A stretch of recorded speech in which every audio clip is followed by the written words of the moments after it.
Hola a todos, yo les voy a hablar acerca de los requisitos de la fase analítica según la norma ISO 15189-2022. Muy bien, como objetivo general, pues tenemos comprender la estructura de las fases del control de calidad dentro de un laboratorio de análisis clínico y la importancia del mismo. Y como objetivo específico, determinar la importancia del control de calidad, identificar los requisitos de la fase analítica según la norma ISO 15189 y describirlos también. Definir también los niveles de documentación en el sistema de gestión de calidad, o mejor dicho, describirlos. Muy bien, como breve introducción, pues la norma ISO 15189 pues establece los requisitos para que un laboratorio clínico represente competencia y calidad analítica. De esta manera se asegura que los resultados que se realizan y se proporcionan por el laboratorio clínico sean confiables y clínicamente útiles, es decir, que reflejen la realidad fisiopatológica del paciente. Y dentro de este marco, mejor dicho, pues los procedimientos analíticos de las pruebas utilizadas deben ser validadas y correctamente ejecutadas para poder decir que un laboratorio clínico tiene competencia. Y por eso los laboratorios clínicos establecen sus procedimientos, los documentan y esto abarca desde la parte preanalítica hasta la parte posanalítica, resumiendo. Muy bien, uno de los requisitos es la verificación de los métodos analíticos utilizados en cada laboratorio, ¿no? Por ejemplo, el método glucosa oxidasa peroxidasa, perdón, glucosa oxidasa, sí, glucosa oxidasa peroxidasa utilizado para medir glucosa, un ejemplo, ¿no? Debe validarse todos los procedimientos, todos los métodos, mejor dicho, que se utilizan. Y por eso el laboratorio debe tener responsabilidad, debe revisar los resultados dados por la verificación, deben registrarse dichos resultados, perdón, y también de documentar si los resultados cumplen con los requisitos especificados por el fabricante, ¿no? Para poder utilizar dicho método analítico eh, dentro del laboratorio clínico para cada analítico específico. Y por eso las especificaciones o mejor dicho, los registros que se deben conservar en cuanto a verificación de métodos son las especificaciones del desempeño a alcanzar, eh, también los resultados como tal obtenidos de la verificación deben documentarse. Y debe haber también una declaración en la cual se indica, o mejor dicho, comentario, si se ha alcanzado la especificación del desempeño predeterminado, ¿no? por el fabricante. Y en caso contrario, pues deben tomarse acciones correctivas. Y en cuanto a la validación de los procedimientos, pues cuáles son las fuentes de métodos a validar. Pues los métodos diseñados en el laboratorio, también métodos fuera del alcance originalmente previsto y métodos que han sido previamente validados pero modificados posteriormente. Por ejemplo, eh, un método, eh, el control de calidad se hacía con estándar, perdón, se hacía con su respectivo reactivo control y su respectivo reactivo calibrador, pero hubo problemas, no, un día ya no se pasaba el control, o sea, no se validaba. Entonces se llamó el técnico y pues se tomó la decisión de utilizar estándar tanto para validar como para calibrar el equipo de emergencia, ¿no? Y pues se debe volver a validar dicho método al haberse modificado una de sus partes. ¿Cuáles son los registros que se deben conservar? Registros de validación, ¿no? Pues el procedimiento de validación que se ha utilizado debe registrarse, es decir, todo el procedimiento cómo se ha ejecutado detalladamente. También los requisitos específicos eh, para cada método y que tienen ya su uso específico deben registrarse. También las determinaciones, o mejor dicho, las especificaciones del método deben también documentarse. Y también la declaración anteriormente mencionada sobre si se valida el método o no, también debe documentarse dentro del sistema de gestión de calidad. Y existe un parámetro llamado evaluación de la incertidumbre de medición, o mejor dicho, MU, por sus siglas en inglés. Y este parámetro, pues, mide eh, o cuantifica el grado de incertidumbre, o mejor dicho, de duda sobre un resultado medido. O en otras palabras, pues, este parámetro refleja el rango dentro del cual se espera que se encuentre un valor que se considera verdadero dentro de un proceso de medición eh, hecho como tal y pues ya tiene un valor predeterminado, ¿no? Que se supone que es el valor real que debería dar o cercano a este dentro del sesgo permitido. Entonces, por eso, utilizando este parámetro, pues se pueden evaluar fuentes de error y cuáles son las características de este parámetro, que es un parámetro inherente a cualquier medición. Básicamente esto nos dice que es muy confiable, ¿no? Y se expresa como un intervalo, como tal. Se expresa en términos de intervalo de aceptación. ¿Y cuáles son las posibles fuentes de incertidumbre que se puedan presentar? Pues puede ser, por ejemplo, debido al instrumento de medición. Puede ser que el instrumento presente imperfecciones, defectos de fábrica o incluso las limitaciones mismas del equipo.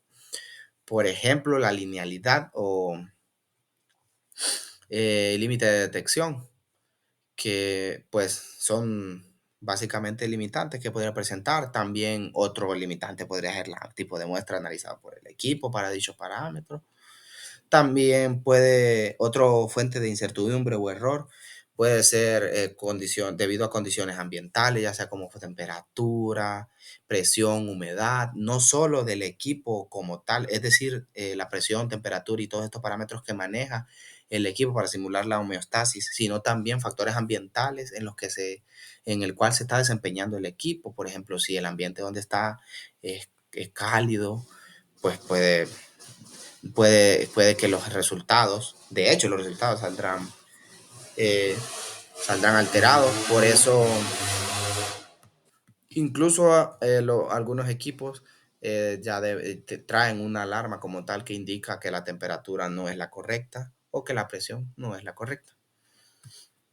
Y también puede deberse otro fuente de error, puede ser en cuanto al método de análisis utilizado, ya que hay variabilidad, ¿no? Del analito.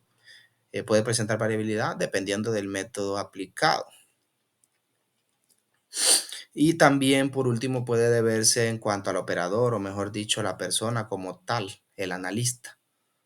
Ya puede deberse pues ya sea por la habilidad como tal o la experiencia que obtenga el operador. Un mal pipeteo, por ejemplo, podría ocasionar burbujas o un menor volumen o un mayor volumen dispensado. No se ha calibrado la pipeta, por ejemplo, también. Entonces esto puede representar una variación en el resultado. Muy bien. Otro requisito es que el laboratorio clínico debe establecer sus intervalos de referencia para cada parámetro. Y aquí es donde cobra importancia la geografía, la ubicación eh, donde está el laboratorio clínico, ya que cada población tiene sus rangos definidos o deben ser definidos, ¿no? Ya sea por factores, por ejemplo, como la altitud en cuanto a hemoglobina, eritrocitos, etcétera. Y por eso, cuando un intervalo ya no es apropiado para una población específica, pues se deben hacer cambios. Por eso el laboratorio clínico debe mantenerse en actualización constante y en observación constante de sus pacientes. Y pues cuando se cambie de procedimiento analítico, otro punto es que el laboratorio debe hacer una revisión de los intervalos de referencia, ¿no? Y debe basarse en el método utilizado. Si se actualiza método, deben actualizarse intervalos de referencia, básicamente. Muy bien. En cuanto a la documentación de los procedimientos analíticos, que es otro requisito, pues estos deben estar redactados un lenguaje que sea digerible, ¿no? Para el personal de laboratorio. Y pues debe estar disponible en la de trabajo, o mejor dicho, de documentación se refiere a los POE, ¿no? Las instrucciones de trabajo. Los POE deben estar disponibles, cada laboratorio debe tener sus POEs realizados correctamente, sus procedimientos estandarizados. ¿Y qué documentación debe incluirse, no? Dentro de un laboratorio clínico, pues el propósito del análisis, los principios utilizados y métodos de cada procedimiento, también el tipo de muestra utilizado en cada análisis basado en el principio y método, también el recipiente, es decir, el tipo de recipiente utilizado, por ejemplo, algunos analitos no se pueden medir en plasma o no es recomendable, entonces debe especificarse y debe verificarse que venga en el frasco correcto y con por ejemplo, anticoagulante correcto. También los equipos y reactivos requeridos deben documentarse. Todo esto he mencionado es lo que debe documentarse y debe tenerse estructurado en sus POE. También los procedimientos para calibrar cada equipo debe estar todo referente a calibración documentado. Las interferencias presentadas, tanto como por factores del equipo, como también factores ya sea por condiciones ambientales o incluso por los principios utilizados y los métodos de medición utilizados, ya que cada uno presenta sus interferencias particulares. Por ejemplo, lipemia, que interfiere con algunas pruebas y de algunos métodos, ¿no? También el intervalo, no solo de referencia de los pacientes, del rango de referencia, sino también los intervalos de resultados que se puedan reportar. Por ejemplo, un valor absurdo, obviamente no se podría reportar, ya que no es compatible con la vida. Entonces lo que debe hacer es, pues, tomarse las medidas correctivas. Y por eso debe haber un aseguramiento de la calidad dentro del laboratorio. Se debe asegurar su calidad en condiciones ya definidas, ¿no? Y que sean las apropiadas. Se implementan por eso procedimientos tanto preanalíticos como posanalíticos y también analíticos, evidentemente, como mencionábamos anteriormente, en cuanto a la preanalítica, que debe tener el frasco correcto para dicho analito.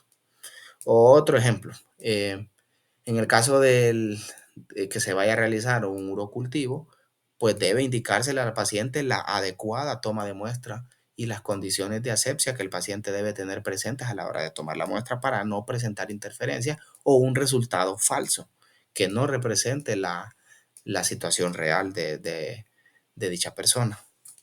Y también dentro del aseguramiento de la calidad, dentro de este requisito, se incluye que ningún resultado debe ser falsificado.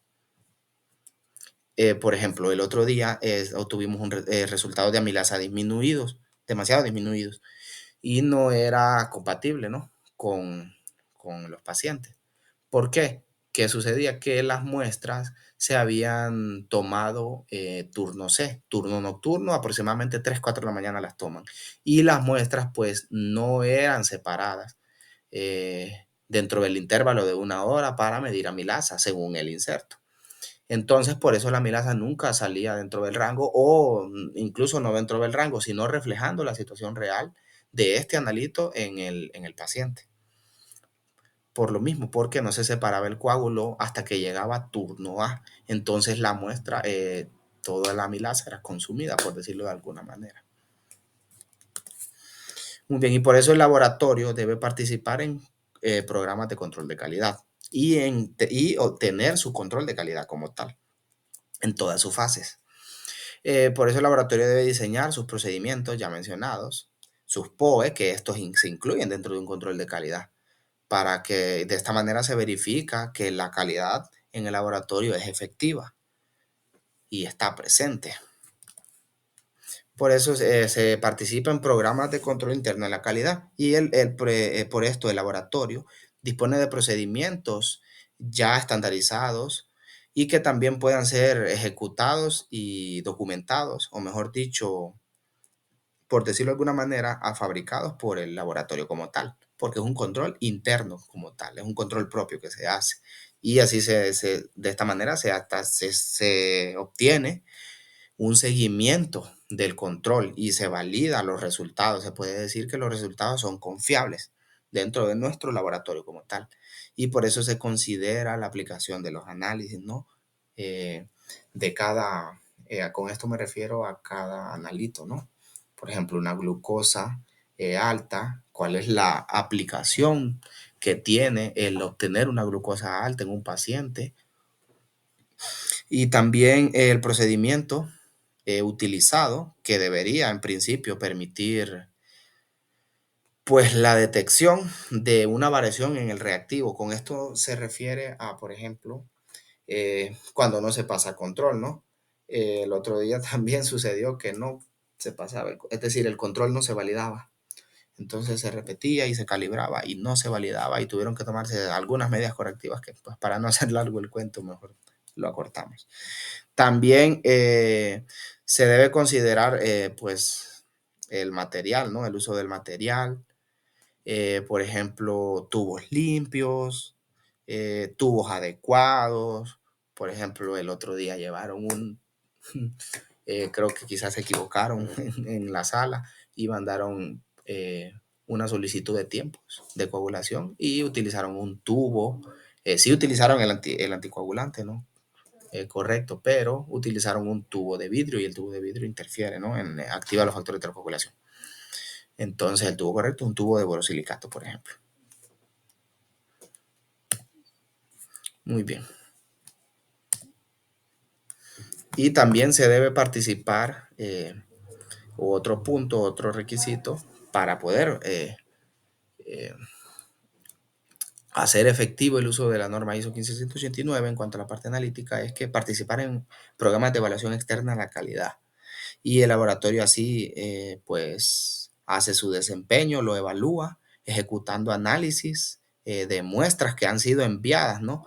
Por estos dichos programas y se comparan con los resultados obtenidos por otros laboratorios. Es decir, hay una comparación de interlaboratorios, entre laboratorios. Y pues por eso se debe participar en estos programas externos de la calidad, de evaluación de calidad. Muy bien, para esto el laboratorio cabe mencionar que obviamente debe registrarse, debe inscribirse, mejor dicho, a un programa de los que están disponibles en el país y pues se comparan los resultados, ¿no? Se utilizan, muchas veces se utilizan equipos diferentes entre cada laboratorio y se realiza obviamente en diferentes lugares el análisis, entonces por eso se debe especificar qué procedimiento se utiliza, ¿no? Para establecer la comparación respectiva que pueda hacerse, ¿no? En base a eso, eh, entre cada laboratorio. Y pues esto es lo que mencionaba. Y como conclusión, pues tenemos que el laboratorio debe implementar procedimientos de documentación para garantizar que la calidad está presente, ya que en control en calidad lo que no se documenta no se hizo. Y de esta manera se obtiene, o mejor dicho, se demuestra que hay una consistencia en todas sus fases del control de calidad o en todas las fases empleadas en laboratorio, desde la parte preanalítica hasta la posanalítica.